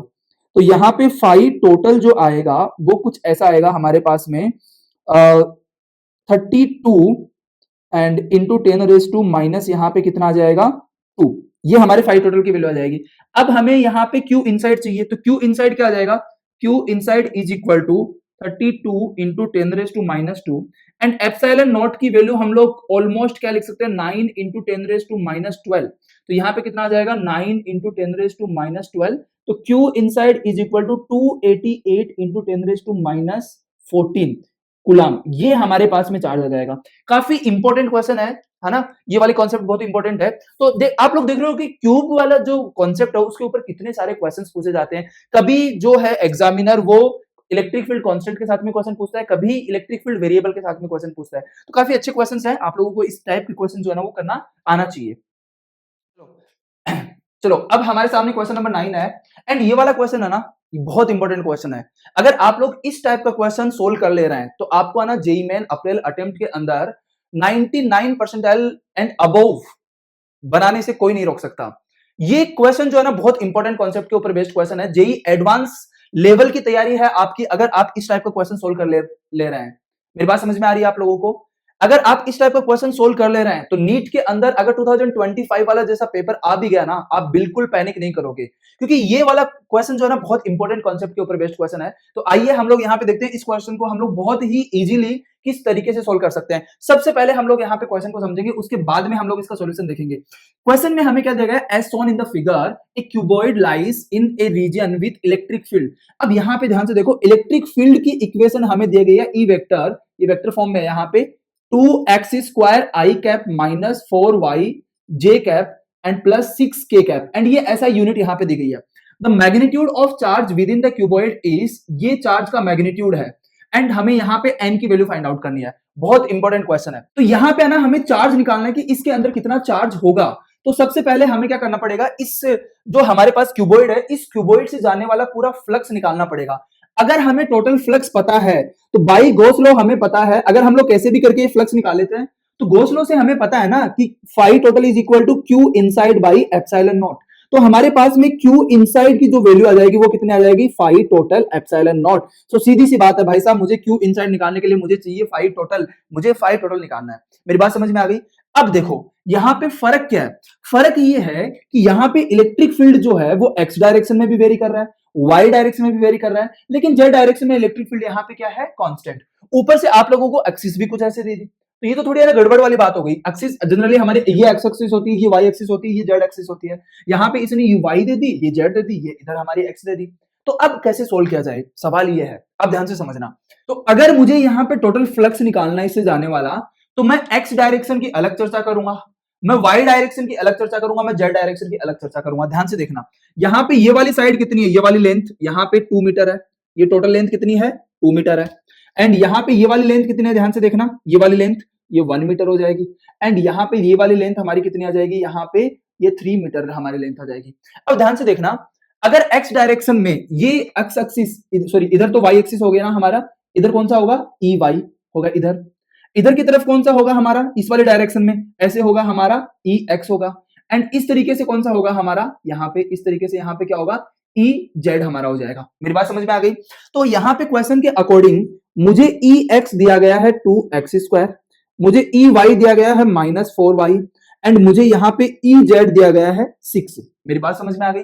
अब देखो यहाँ पे हम एक काम करते हैं, हर एक फेस जो है यहाँ पे उस फेस से जाने वाला फ्लक्स निकाल, मतलब इस क्यूब के अंदर कितना फ्लक्स एंटर कर रहा है एंड बाहर कितना फ्लक्स एंटर कर रहा है, हर डायरेक्शन में हम लोग वो निकाल लेते हैं। तो सबसे पहले यहाँ पे बात करते हैं हम लोग एक्स डायरेक्शन की। किसकी बात करते हैं, एक्स डायरेक्शन की। ध्यान से देखना यहाँ पे एक्स डायरेक्शन, हमारी एक्स डायरेक्शन ये है, मतलब ये वाला जो फेस है वो इस मतलब एक्स डायरेक्शन के अलोंग जो इलेक्ट्रिक फील्ड होगा ना वो इस वाले फेस को क्रॉस करेगा एंड इस वाले फेस को क्रॉस करेगा। मेरी बात समझ में आ रही है। तो इस वाले फेस को ना मैंने क्या नाम दे दिया यहाँ पे, इस वाले फेस को मैंने नाम दे दिया यहाँ पे S1, एंड इस वाले फेस को मैंने नाम दे दिया यहाँ पे S2। मेरी बात समझ में आ गई। कौन सा, यहाँ पे ये वाला फेस है S1 एंड ये वाला फेस है यहाँ पे कौन सा, S2। अब ध्यान से देखो, अगर मैं बात करूं S2 की, S2 वहां पे लाई कर रहा है YZ प्लेन में लाई कर रहा है, तो वहां पे x की वैल्यू कितनी है, 0। मेरी बात समझ में आ गई। क्योंकि फ्लक्स जो होगा वो कितना हो जाएगा, E A and cos theta, ये हमारा होगा फ्लक्स। अब मुझे आना यहाँ पे इस वाले से कितना फ्लक्स पास कर रहा है, इस वाले से कितना फ्लक्स पास कर रहा है वो बताना है। तो यहाँ पे S2 से कितना फ्लक्स पास कर रहा है, ओके, तो φ2 आना ये 0 हो जाएगा। क्यों 0 हो जाएगा, क्योंकि वहां पे Ex की वैल्यू कितनी है, 0। अगर मुझे φ1 निकालना है तो ये कितना हो जाएगा, E1 इंटू Ex इंटू यहाँ पे कितना आ जाएगा, A। एंड यहाँ पे देखो इस वाले फेस के लिए एरिया बाहर है ऐसे की तरफ, एंड इधर की तरफ क्या है, Ex, तो दोनों के बीच में एंगल कितना है, 0। तो यहाँ पे आ जाएगा cos 0। एंड ये वाला एरिया कितना हो जाएगा, ये वाला एरिया 2 मीटर इंटू ये वाली लेंथ कितनी है यहाँ पे 3 मीटर। तो हमारे पास में φ1 इज इक्वल टू Ex की वैल्यू पुट करेंगे तो E कितना है, Ex हमारे पास में 2x² है, तो 2 इंटू x² की वैल्यू यहाँ पे कितनी आ जाएगी, x की वैल्यू यहाँ पे 1 है तो 1² इंटू एरिया कितना यहाँ पे 2 इंटू 3, तो यहाँ पे φ1 कितना आ जाएगा, यहाँ पे 2 इंटू 6 दैट इज 12। ये φ1 की वैल्यू हमारे आज, φ2 कितना आ गया, 0। अब ध्यान से समझना, हम लोग बात कर लेते हैं y एक्सिस की, कि भाई y एक्सिस के अलोंग क्या हो रहा है, y डायरेक्शन के अलोंग क्या हो रहा है। तो y डायरेक्शन के अलोंग जो फ्लक्स पास करेगा वो एंटर करेगा इस वाले फेस से एंड बाहर निकलेगा इस वाले फेस में। तो इसको मैंने बोल दिया यहाँ पे S3 एंड इसको मैंने बोल दिया यहाँ पे S4। अब देखो S3 यहाँ पे ये जो प्लेन है, यहाँ पे ये जो फेस है, ये XZ प्लेन के अंदर है जहां पे y की वैल्यू 0 है। तो यहाँ पे अगर मैं बात करूं तो φ3 की अगर मैं बात करूं तो ये कितना आएगा, 0। क्यों आएगा, क्योंकि यहाँ पे EY कितना है, यहाँ पे EY कितना है, 0। मेरी बात समझ में आ गई। यहाँ पे देखो EY कितना है, 0, क्योंकि फ्लक्स कितना होगा, E into A into cos theta. अगर E की वैल्यू 0 होगी तो फ्लक्स 0 होगा। अब हम लोग बात कर लेते हैं S4 की। S4 में ध्यान से देखना, फॉर S4 हमारा EY कितना है, कहां गया, EY कितना, -4y। तो 4S4 ध्यान से समझना, EY कितना हो जाएगा, -4 इंटू यहाँ पे x, ये देखो यहाँ पे y की वैल्यू कितनी है, 2, तो ये कितना आ जाएगा यहाँ पे EY इज इक्वल टू -8 हमारा आ जाएगा। मतलब यहाँ पे इलेक्ट्रिक फील्ड आना इस वाले डायरेक्शन में है, इस वाले डायरेक्शन में, एंड एरिया, ये इलेक्ट्रिक फील्ड है EY एंड ये एरिया वेक्टर है। तो एरिया वेक्टर ऐसे है, इलेक्ट्रिक फील्ड ऐसे है, दोनों के बीच में एंगल कितना हुआ, 180 डिग्री एंगल हुआ। तो यहाँ पे जो हमारा फ्लक्स आएगा ना वो नेगेटिव फ्लक्स आएगा। नेगेटिव फ्लक्स का मतलब है इसके अंदर फ्लक्स है ना एंटर कर रहा है। तो यहाँ पे हम लोग क्या लिखेंगे, φ4 is equal to EY into, and यहाँ का एरिया कितना हो जाएगा, यहाँ का ये वाला एरिया है ना, ये वाला एरिया कितना हो जाएगा, 1 इंटू 3, तो यहाँ पे 1 इंटू 3 एंड इंटू कॉस, वो यहाँ पे आ जाएगा 180 डिग्री। आई होप आप लोगों को समझ में आया होगा कि एरिया उधर है, EY इधर है। तो φ4 इज इक्वल टू कितना आ जाएगा, यहाँ पे EY की वैल्यू -8 है ना, तो हम मैग्नीट्यूड यहाँ पे पुट करेंगे तो कितना आ जाएगा, 8 इंटू 3 इंटू कॉस, ये -1 हो जाएगा तो कितना आ जाएगा, -24।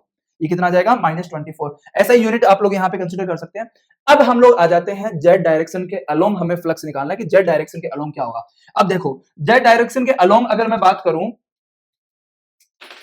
तो यहाँ पे ये वाला फेस हो गया, इसको मैंने बोल दिया S5, एंड यहाँ पे ये वाला फेस हो गया, इसको मैंने बोल दिया यहाँ पे S6। अब देखो यहाँ पे इलेक्ट्रिक फील्ड किधर है, इलेक्ट्रिक फील्ड ऊपर की तरफ है, कितना, EZ इज इक्वल टू 6। तो यहाँ पे इलेक्ट्रिक फील्ड एंड यहाँ पे भी इलेक्ट्रिक फील्ड कितना है, EZ इज इक्वल टू 6। जब इस तरीके से होता है तो जितने फील्ड लाइंस अंदर एंटर कर रही है, क्योंकि यहाँ पे जेड डायरेक्शन के अंदर इलेक्ट्रिक फील्ड वेरी नहीं कर रहा, तो जेड डायरेक्शन के अंदर जितना फील्ड यहाँ पे अंदर एंटर करेगा उतना ही फील्ड बाहर निकलेगा। मेरी बात समझ में आ रही है? जितनी इलेक्ट्रिक फील्ड लाइंस अंदर एंटर करेगी उतनी ही यहां से बाहर निकलेगी। तो जेड डायरेक्शन में along Z direction, okay, Z direction के अंदर जो फाई टोटल आएगा ना वो कितना आ जाएगा? 0। क्यों आएगा 0? जितना अंदर एंटर कर रहा है, मतलब यहाँ पे फाई इन जितना है उतना ही क्या है? Phi out. तो यहाँ पे ये कितना आ रहा है? टोटल कितना आ जाएगा? 0 अलोंग जेड डायरेक्शन। मेरी बात समझ में आ गई? तो हमारे पास में टोटल फ्लक्स यहाँ पे कितना निकल के आ रहा है? तो यहाँ पे हमारे पास में टोटल फ्लक्स कितना आ रहा है? देखो ये कितना आ रहा है? +12 एंड ये कितना आ रहा है? -24। तो यहाँ पे फाई टोटल जो आएगा पूरा का पूरा फ्लक्स ये -24 +12, तो ये कितना आ जाएगा? -12 आ जाएगा। एंड हमें यहाँ पे इनक्लोज चार्ज बताना है, मतलब इसके अंदर क्यू इनसाइड बताना है। तो हम लोग यहाँ पे सिंपल इस वैल्यू को किसके इक्वल पुट कर देंगे? यहाँ पे Q inside by epsilon naught. तो यहाँ पे Q इनसाइड की जो वैल्यू आएगी, Q inside is equal to -12 epsilon not. ये हमारे पास में निकल के आएगा -12 एप्सिलॉन नॉट, यहाँ पे आ जाएगा कूलम। तो ये वैल्यू है इसके अंदर, मतलब इसके अंदर नेगेटिव चार्ज रखा हुआ है। इस क्यूब के अंदर कौन सा चार्ज रखा हुआ है? नेगेटिव चार्ज रखा हुआ है। तो यहाँ पे हमारे पास में अगर हम इसका मैग्नीट्यूड कंसीडर करें, क्यू इनसाइड का मैग्नीट्यूड, तो ये कितना आ जाएगा? 12 इंटू एप्सिलॉन नॉट। तो यहाँ पे इसको कंपेयर करेंगे तो n की वैल्यू हमारी कितनी आ जाएगी? यहाँ पे n की वैल्यू आ जाएगी 12। इस तरीके से आप लोग इस क्वेश्चन को सोल्व कर सकते हो। बहुत ही अच्छा क्वेश्चन है, बहुत ही इंटरेस्टिंग क्वेश्चन है। आई होप आप लोगों को ये वाला जो क्वेश्चन है, ये वाला क्वेश्चन समझ में आया होगा। चलो अब इसके बाद में हम लोग क्वेश्चन नंबर 10 डिस्कस करते हैं, जो कि जेईई मेन 2022 के अंदर पूछा गया है। काफी इंपॉर्टेंट क्वेश्चन है, यहाँ पे डायरेक्टली फ्लक्स निकालने के लिए नहीं पूछ रहा। तो आप लोग ध्यान से देखना कि ये वाला क्वेश्चन है किस तरीके से हम लोग अप्रोच कर सकते हैं, ध्यान से समझना। A long cylindrical volume contains a uniformly distributed charge of density rho, okay, coulomb per metre cube. तो यहाँ पे हमें वॉल्यूम चार्ज डेंसिटी है ना, वॉल्यूम चार्ज डेंसिटी, ये क्वेश्चन के अंदर हमें दिया गया है rho coulomb per metre cube. Okay, the electric field inside and cylindrical volume at a distance x is equal to, मतलब यहाँ पे इस x पे हमें इलेक्ट्रिक फील्ड बताना। तो ध्यान से समझना इस क्वेश्चन को हम लोग किस तरीके से सोल्व कर सकते हैं। तो बेसिकली यहाँ पे जो सिलेंडर है, इन्फिनिटली लॉन्ग सिलेंडर है, इसके अंदर चार्ज भरा हुआ है, ठीक है, पूरे वॉल्यूम के अंदर इसके अंदर चार्ज है एंड वो यूनिफॉर्मली डिस्ट्रीब्यूटेड चार्ज है। तो यहाँ पे सवाल ये आता है कि अगर मुझे यहाँ पे इलेक्ट्रिक फील्ड चाहिए तो मुझे क्या करना चाहिए। देखो, जब भी इस तरीके से सिलेंड्रिकल वाले क्वेश्चंस जब आते हैं तो आप लोगों ने है ना जो एप्लीकेशंस ऑफ गॉस लॉ पढ़ा होगा, वहां पे यहाँ पे हम लोग जो गॉस सरफेस कंसीडर करेंगे, जो क्लोज्ड गॉस सरफेस कंसीडर करेंगे, वो सिलेंड्रिकल सरफेस ही होगी। तो अगर मुझे यहाँ पे इस x, इस डिस्टेंस पे इलेक्ट्रिक फील्ड चाहिए, तो मैं यहाँ पे क्या करूंगा, इतनी रेडियस का एक सिलेंडर बनाऊंगा यहाँ पे कुछ ऐसे। ओके, ये जो x रेडियस का सिलेंडर बनाऊंगा यहाँ पे कुछ ऐसे, एंड इसकी लेंथ मैं मान सकता हूँ स्मॉल l। तो मैंने इसकी लेंथ कितनी मान ली? Small l। तो मैंने यहाँ पे आना ये सिलेंडर बना दिया। तो यहाँ पे अगर ये सिलेंडर है तो यहाँ पे 3 सरफेस है। एक तो ये कर्व्ड सरफेस होगी, जैसे मान लो ये सिलेंडर है तो एक तो ये कर्व्ड सरफेस होगी, एक ये वाली सरफेस होगी, ये वाली सरफेस होगी, एंड एक ये वाली सरफेस होगी। अब ध्यान से देखो, यहाँ पे अब इसके अंदर है ना चार्ज भरा हुआ है, इसके अंदर क्या भरा हुआ है? चार्ज। उस चार्ज को मैंने बोल दिया वो कितना है? Q इनसाइड चार्ज है। मुझे यहाँ पे इलेक्ट्रिक फील्ड चाहिए, x पॉइंट पे मुझे इलेक्ट्रिक फील्ड चाहिए। तो यहाँ पे ये जो सिलेंडर हमने कंसीडर किया है, इसकी रेडियस कितनी हो जाएगी? इसकी रेडियस x हो जाएगी एंड इसकी लेंथ क्या हो जाएगी? यहाँ पे l इसकी लेंथ हो जाएगी। अब according to the Gauss law, Gauss theorem क्या बोलती है कि भाई फाई जो होता है वो होता है integral cross integral E vector dot, यहाँ पे आ जाएगा A vector is equal to Q inside by epsilon naught, Q inside by epsilon naught. अब यहाँ पे ना ये DA वेक्टर मान लेते हैं, कितना मान लेते हैं? DA वेक्टर मान लेते हैं। अब ध्यान से समझना, Q इनसाइड मुझे चाहिए, मुझे ये Q इनसाइड चाहिए कि भाई ये जो मैंने गॉसियन सरफेस यहाँ पे कंसीडर करी है, इसके अंदर चार्ज कितना रखा हुआ है। तो यहाँ पे ध्यान से देखो, पर यूनिट वॉल्यूम हमें चार्ज कितना दिया गया है? रो। तो हम लोग Q इनसाइड इस छोटे से सिलेंडर के अंदर जो चार्ज है वो निकालेंगे, तो हमें इसका वॉल्यूम पता होना चाहिए। इसका वॉल्यूम क्या हो जाएगा? देखो, इसकी रेडियस कितनी है? x। तो ये वाला एरिया कितना हो जाएगा? ये वाला एरिया हो जाएगा पाई x स्क्वायर, एंड ये लेंथ, ये क्या हो जाएगा? वॉल्यूम। तो हमें Q इनसाइड कितना आ जाएगा? Charge per unit volume into इसका वॉल्यूम कितना आ जाएगा? Pi x square into l। तो यहाँ पे आ जाएगा pi x square l into rho. This is the Q inside in this cylinder. अब सवाल ये आता है कि हमारे पास में इन वाले सरफेस का क्या करेंगे। देखो, यहाँ पे एरिया ना कुछ इस वाले डायरेक्शन में होगा, एंड यहाँ पे एरिया कुछ इस वाले डायरेक्शन में होगा, एंड इसकी वजह से इलेक्ट्रिक फील्ड इधर होगा। तो यहाँ से कोई भी फ्लक्स पास नहीं करेगा, मतलब इस वाले एरिया से एंड इस वाले एरिया से कोई भी फ्लक्स पास नहीं करेगा। फ्लक्स जो है ना, टोटल फ्लक्स पास करेगा इस जो यहाँ पे हमारे पास में कर्व्ड सरफेस एरिया जो है ना उससे फ्लक्स पास करेगा। जैसे यहाँ पे आप लोग सिलेंडर में देख सकते हो कि इस तरीके से है ना हमारे पास में एक कर्व्ड सरफेस एरिया आएगा, उससे फ्लक्स पास करेगा। तो अगर मैं यहाँ पे एक छोटा सा एरिया कंसीडर करूं DA, तो ये दोनों सेम डायरेक्शन में है, तो इन दोनों के बीच में एंगल कितना हो जाएगा? 0।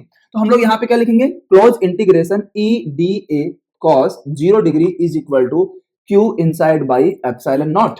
तो यहाँ पे E हम लोग बाहर ले लेंगे एंड इंटीग्रेशन यहाँ पे आ जाएगा DA and is equal to Q inside by epsilon naught. अब यहाँ पे DA एरिया को ऐड करेंगे तो हमें आना ये कर्व्ड जो एरिया है ना वो मिल जाएगा, एंड कर्व्ड एरिया कितना होता है? 2 पाई RL। तो यहाँ पे क्या लिखेंगे? E 2 pi RL is equal to, यहाँ पे देखो ये एक छोटा DA यहाँ पे होगा, एक यहाँ पे होगा, एक यहाँ पे होगा, एक यहाँ पे होगा, इस तरीके से पूरी की पूरी सरफेस के ऊपर DA एरिया को ऐड करेंगे तो हमारे पास में कितना आएगा? 2 pi RL। Okay, curved surface area. And Q inside हम लोग यहाँ से पुट करते हैं रो पाई x square L by epsilon naught.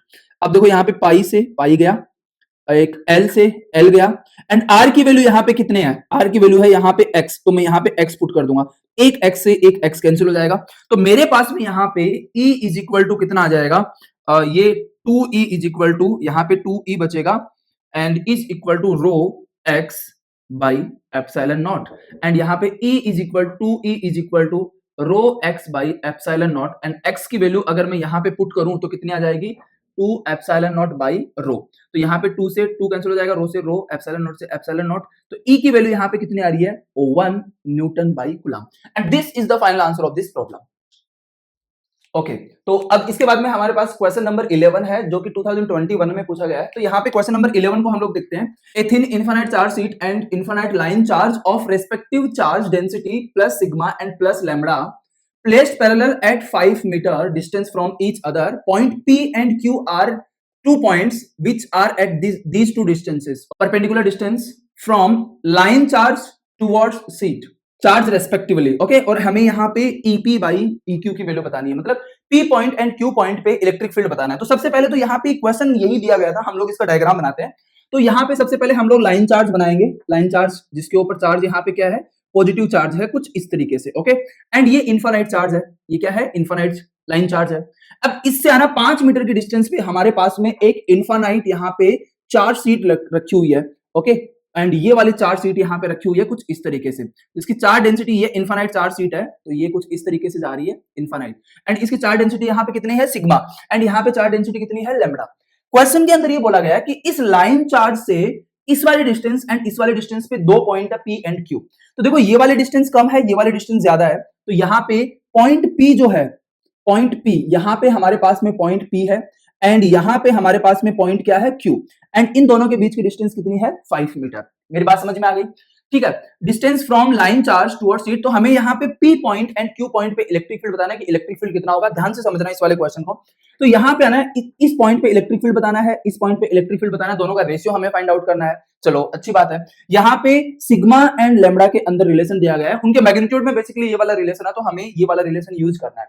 अब ध्यान से देखो, P पॉइंट की ये वाली जो डिस्टेंस है इसको मैं RP बोल देता हूं, इसको मैं RQ बोल देता हूं। तो मेरे पास में यहाँ पे RP की वैल्यू आ जाएगी 3 by pi metre and RQ की वैल्यू आ जाएगी मेरे पास में 4 बाई पाई मीटर। ओके, इतना समझ में आ गया? ठीक है, अब देखो इनफाइनाइट लाइन चार्ज की वजह से जो इलेक्ट्रिक फील्ड होता है वो होता है 2k lambda by R perpendicular. Okay, and इसकी वजह से जो इलेक्ट्रिक फील्ड होता है E is equal to sigma by 2 epsilon naught. इसको है ना, इस वाले को डिस्टेंस से मतलब नहीं है, इस वाले को डिस्टेंस से मतलब है, तो मतलब पॉइंट P पे जो शीट की वजह से इलेक्ट्रिक फील्ड होगा वो होगा कांस्टेंट, एंड जितना P पे होगा उतना ही किस पे होगा? Q पे होगा। लेकिन P एंड Q पे जो इस लाइन चार्ज की वजह से इलेक्ट्रिक फील्ड आएगा वो डिफरेंट आएगा, क्योंकि ये परपेंडिकुलर डिस्टेंस पे डिपेंड करता है। तो अगर मुझे पॉइंट P पे इलेक्ट्रिक फील्ड निकालना है, ध्यान से समझना बहुत इंपॉर्टेंट है, पॉइंट P पे इलेक्ट्रिक फील्ड निकालना है तो इस शीट की वजह से इलेक्ट्रिक फील्ड होगा इधर, एंड इस लाइन चार्ज की वजह से इलेक्ट्रिक फील्ड होगा इधर। तो इसको एक काम करता हूं, मैं इसको 1 बोल देता हूं एंड इसको क्या बोल देता हूं? 2। तो ये तो आ जाएगा E1 एंड ये आ जाएगा E2। ओके, मेरी बात समझ में आ गई? तो अगर मुझे P पे लिखना है इलेक्ट्रिक फील्ड तो वो कितना आ जाएगा? E1 minus E2, and EP is equal to यहाँ पे कितना आ जाएगा? 2k lambda by R perpendicular RP।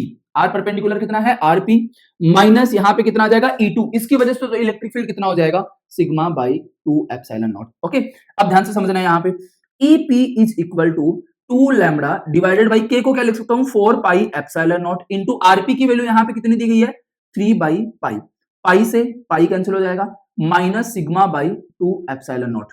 तो हमारे पास में EP इज इक्वल टू आ जाएगा, ये हो जाएगा यहाँ पे 2 lambda by 12 epsilon naught minus sigma by 2 epsilon naught, इसकी वैल्यू आ जाएगी। ठीक है, एंड यहाँ पे हम लोग lambda is equal to 2 sigma put कर सकते हैं। लैम्बडा इज इक्वल टू क्या पुट कर सकते हैं? 2 सिग्मा। तो यहाँ पे अगर मैं वैल्यू पुट करूंगा तो EP इज इक्वल टू मेरे पास में कितना आ जाएगा?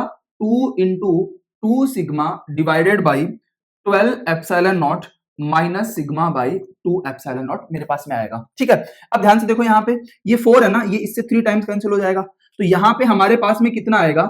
EP इज इक्वल टू आ जाएगा sigma by 3 epsilon naught minus sigma by 2 epsilon naught. And इसका मैग्नीट्यूड हमें लेना है तो इसका मैग्नीट्यूड हम लोग ले लेंगे।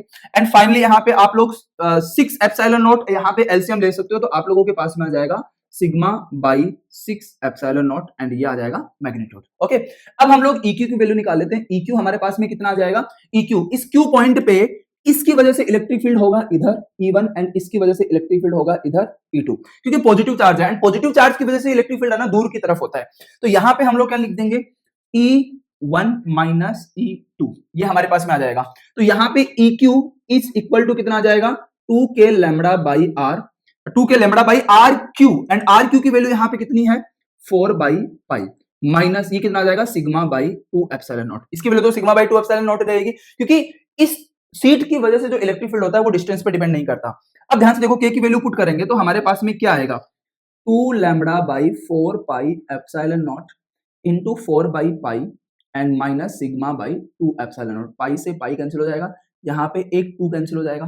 तो यहाँ पे हमारे पास में EQ की जो वैल्यू आ रही है, EQ इज इक्वल टू यहां से कितना लिख सकता हूं मैं? Lambda by 8 epsilon naught minus sigma by 2 epsilon naught. अब लैम्बडा की वैल्यू हम लोग यहाँ पे कितनी पुट कर देंगे? 2 सिग्मा। तो हमारे पास में यहाँ पे लिख देता हूँ ना, यहाँ पे लिख देता हूँ, चलो। EQ इज इक्वल टू कितना आ जाएगा भाई?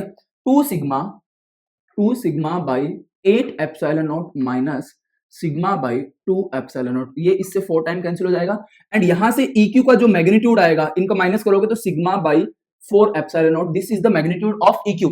एंड अगर हम लोग इन दोनों का रेशियो ले लो, देखो ये वाली हमारी किसकी वैल्यू है? EP की वैल्यू है, ये वाली किसकी वैल्यू है? EQ की वैल्यू है। हमें EP बाई EQ निकालना ना, तो EP by EQ is equal to हमारे पास में आ जाएगा sigma by 2 epsilon naught divided by, sorry 6 epsilon naught है ना, 2 नहीं है, कितना है? 6 epsilon naught divided by sigma by 4 epsilon naught. तो यहाँ पे सिग्मा एप्सिलॉन नॉट कैंसिल हो जाएगा, तो यहाँ पे EP का मैग्नीट्यूड डिवाइडेड बाई EQ का मैग्नीट्यूड, ये हमारे पास में कितना आ जाएगा?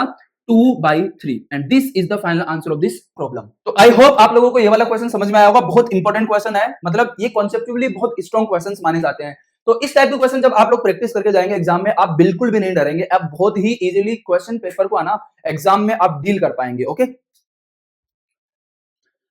तो अब हम लोग डिस्कस करते हैं इस लेक्चर का लास्ट क्वेश्चन, क्वेश्चन नंबर 12, जो कि 2024 के अंदर पूछा गया है।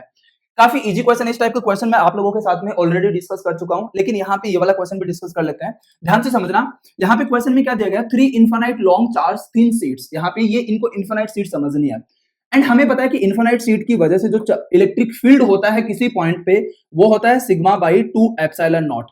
एंड ये आना किसी डिस्टेंस पे डिपेंड नहीं करता। अगर इनफाइनाइट शीट है तो ये किसी डिस्टेंस पे डिपेंड नहीं करता है। The magnitude of electric field at the point P is this. ये यहाँ पे क्या दिया? मैग्नीट्यूड ऑफ इलेक्ट्रिक फील्ड यहाँ पे ये दिया गया है हमें। तो यहाँ पे हमें x की वैल्यू बतानी है कि पॉइंट P पे जो मैग्नीट्यूड है वो इतना है, तो x क्या होगा? x की वैल्यू क्या होगी? ध्यान से देखना, जब भी इस टाइप का क्वेश्चन आता है जहां पे इनफाइनाइट शीट ऐसे पैरेलल में रखी होती है, तो सबसे पहली चीज जो आप लोगों को करनी है वो ये करनी है कि यहाँ पे चार्ज का डिस्ट्रीब्यूशन करना है। क्या करना है? चार्ज का डिस्ट्रीब्यूशन। एंड मैंने पहले बता रखा है कि जब इस तरीके से प्लेट रखी होती है, जो आउटर सरफेस जो होती है, जैसे आउटर सरफेस, इस पूरे सिस्टम के आउटर सरफेस कौन सी होगी? ये हो जाएगी एक आउट सरफेस एंड ये वाली सरफेस हो जाएगी एक आउट सरफेस। तो आउटर सरफेस पे जो चार्ज डिस्ट्रीब्यूशन आएगा, जो सिग्मा आउट आएगा, वो क्या आएगा? Sigma total divided by 2। मतलब यहाँ पे इनके ऊपर सिग्मा टोटल कितना उनका डिवाइडेड बाई 2। इसके पीछे आना डेरिवेशन है, तो आई होप आप लोगों को ये पता होगा। अगर चार्ज दे रखा है तो यह आ जाएगा charge, total charge divided by 2। तो यहाँ पे आउटर सरफेस पे हम लोग सबसे पहले सिग्मा लिखेंगे। तो सिग्मा टोटल कितना है? सिग्मा टोटल है यहाँ पे, देखो ये माइनस सिग्मा ये प्लस सिग्मा से कैंसिल हो जाएगा, क्या बचेगा? -2 सिग्मा बचेगा। एंड इसको 2 से डिवाइड करेंगे तो मतलब हमारे पास में क्या आएगा? इस वाले के ऊपर माइनस सिग्मा चार्ज आ जाएगा एंड यहाँ पे भी चार्ज कितना आ जाएगा? Minus sigma.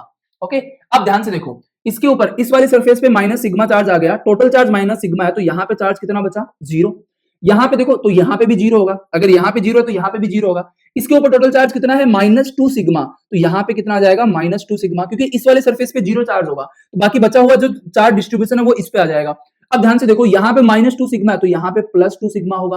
अब देखो, इस पे प्लस टू सिग्मा है, इस पे माइनस सिग्मा है, टोटल कितना है, प्लस सिग्मा। इस तरीके से हमने चार्ज, यहाँ पे चार्ज का जो डिस्ट्रीब्यूशन है ना वो कर लिया। अब ध्यान से देखो, इस पी पॉइंट पे जो इलेक्ट्रिक फील्ड होगा वो सारी सरफेस की वजह से होगा। मेरी बात समझ में आ गई? अब ध्यान से देखना इधर, इस नेगेटिव सरफेस की वजह से कितना होगा यहाँ पे इलेक्ट्रिक फील्ड, कुछ ना कुछ होगा। तो यहाँ पे इस नेगेटिव सरफेस की वजह से इलेक्ट्रिक फील्ड होगा यहाँ पे इस वाले डायरेक्शन में। ओके, चलो एक काम कर लेते हैं हम लोग, यहाँ पे इसको सरफेस 1 मान लेता हूं मैं, इसको 2 मान लेता हूं, ये हो जाएगा 3, ये हो जाएगा 4, ये हो जाएगा 5 एंड ये हो जाएगा 6। तो यहाँ पे P पॉइंट पे 1 नेगेटिव चार्ज है तो इसकी वजह से इलेक्ट्रिक फील्ड आएगा इधर E1। मेरी बात समझ में आ गई? 2 की वजह से इलेक्ट्रिक फील्ड आएगा 0, 3 की वजह से इलेक्ट्रिक फील्ड आएगा 0 क्योंकि यहाँ पे चार्ज 0 है। फिर 4 की वजह से नेगेटिव चार्ज है तो इसकी वजह से इलेक्ट्रिक फील्ड आएगा इधर, इसको मैंने बोल दिया E4। मेरी बात समझ में आ गई? यहाँ पे पॉजिटिव चार्ज है तो इसकी वजह से भी इलेक्ट्रिक फील्ड आएगा इस वाले डायरेक्शन में, ये क्या हो जाएगा, E5। एंड ये यहाँ पे नेगेटिव चार्ज है तो इसकी वजह से इलेक्ट्रिक फील्ड कितना आएगा इधर, E6। मेरी बात समझ में आ गई? अब यहाँ पे ध्यान से देखो, P पॉइंट पे जो नेट इलेक्ट्रिक फील्ड होगा वो होगा E1 plus E4 plus E5 plus E6, ये हमारे पास में आ जाएगा। अब ध्यान से देखो, E1 एंड E6 दोनों सेम है, अपोजिट डायरेक्शन में है, तो इनकी वजह से इलेक्ट्रिक फील्ड एक दूसरे को कैंसिल कर देगा क्योंकि दोनों अपोजिट डायरेक्शन में है। तो यहाँ पे ये E1 इसको कैंसिल कर देगा, तो हमारे पास में P पॉइंट पे जो इलेक्ट्रिक फील्ड आएगा वो क्या आएगा, E4 प्लस E5। हमें दोनों का मैग्नीट्यूड लिखना है, तो EP इज इक्वल टू कितना आ जाएगा, 2 sigma by 2 epsilon not plus 2 sigma by 2 epsilon not. 2 से 2 कैंसिल हो जाएगा, इससे कैंसिल हो जाएगा, तो 2 सिग्मा बाई एप्सिलॉन नॉट हमारे पास में आएगा। एंड अगर मैं इसको कंपेयर करूं इसके साथ में x sigma by epsilon naught, तो x की वैल्यू यहाँ पे कितनी आ रही है, 2। And this is the final answer of this problem. ठीक है, तो आई होप आज के लेक्चर में हमने जितने भी क्वेश्चन डिस्कस किया तो आप लोगों को बहुत कुछ चीजें सीखने को मिली होगी। तो अगर आपने इससे पहले के लेक्चर्स नहीं देखे या इसके बाद के लेक्चर्स नहीं देखे तो आपको वो लेक्चर भी देखना चाहिए ताकि आपको मैक्सिमम बेनिफिट मिले जो भी आपका एग्जाम आने वाला है नीट 2026 एंड जेईई मेन 2026 जो अप्रैल वाला अटेम्प्ट है। ओके,